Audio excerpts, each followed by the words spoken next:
The Bully, the Zith, and the Immovable Great-Grandfather, Part 2.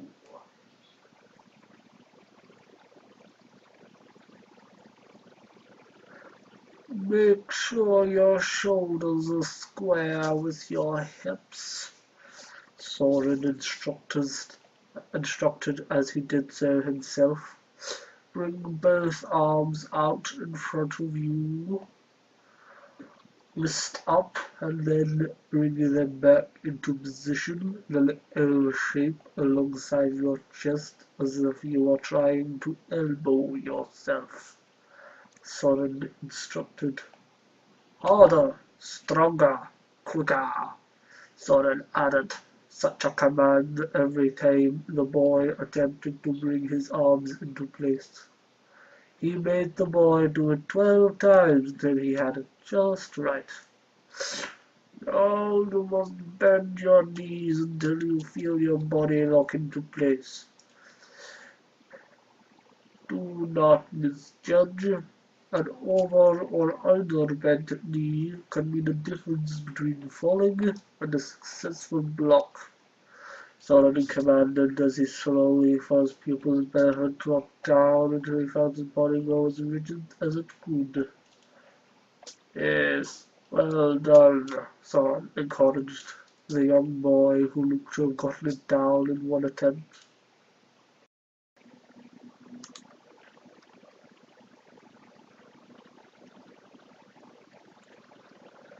Soren stood out of his stance and walked towards his pupil. Falevik knew not to drop out of stance until he was told.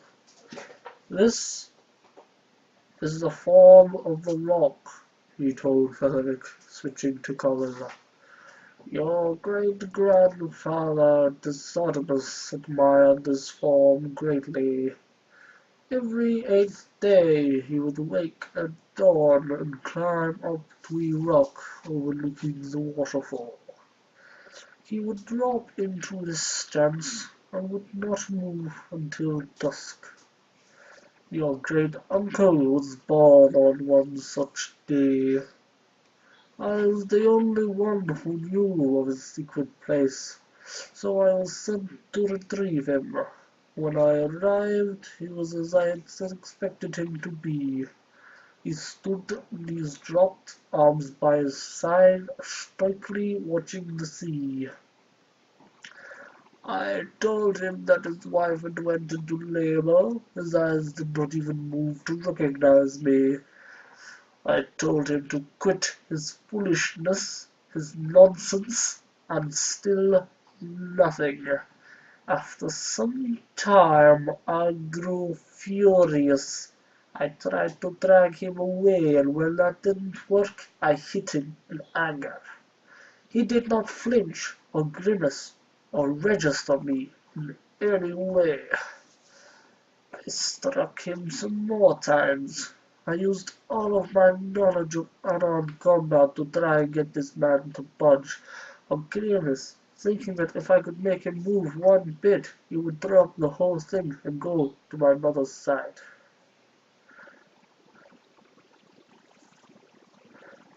Do you know what happened, Falevik? I was there till dusk.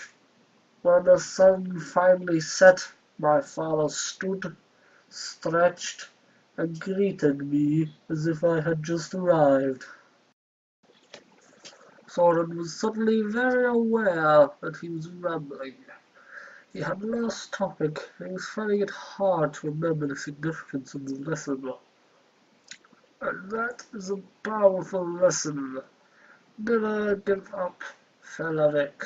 Stand true like the rock and face your opponent head on, even if you think you will be beaten or punished. A chilling wind swept across Falevik's bare chest. The sweltering sun was officially starting to sweat. What?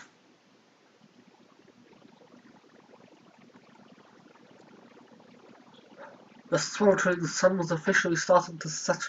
and the young Akalak was getting cold.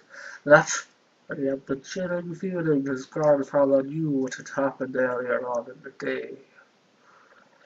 Do you have something to tell me, Falevik? His grandfather asked, his exaggeration of the boy's name betraying him. Well, oof.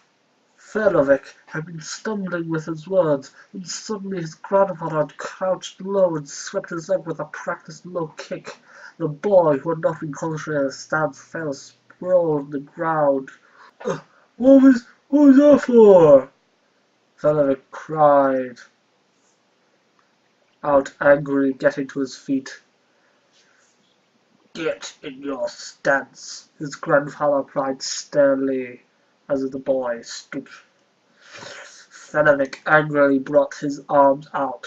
Square your shoulders, Soren instructed. Falevik huffed angrily as he squared his shoulders with his hips. Don't huff at me! Falevik scowled as he brought his fists out. Wrist up! The boy done so, still angry about his grandfather's recent attack. He locked his elbows in place with a bit more focus now, as the anger diminished. Now, bend your knees until your body becomes rigid as rock. Falevik done so, finding this part the easiest of all.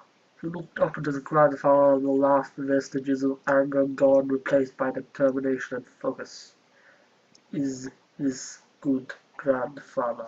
He asked, trying to remain focused in case his grandfather attempted to hit him again. Soren's hand tapped at the side of Felevik's knee. He tapped at the other knee. The legs are acceptable, but the chest I find lacking. Soren concluded, laying his hand flat on his grandson's chest. The next thing Falevik knew, he was catapulting toward the ground. His grandfather had full-on shoved him with his superior strength. He fell hard on the ground, and worst of all, when he tried to get up, he felt a painful twinge in his chest. Falevik's face was grim when he stood. He didn't even wait for his grandfather to tell him before he started into the rock stance. He only had to retry, breaking his elbows in this time.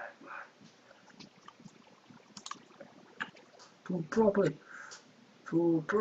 utilize this stance, you must predict when and where your opponent is going to strike, and tense that part up as hard as you can. Only someone more competent can tense his entire body for any length of time without serious consequences, such as full body cramping and great fatigue. You are too weak, Soren instructed his pupil harshly.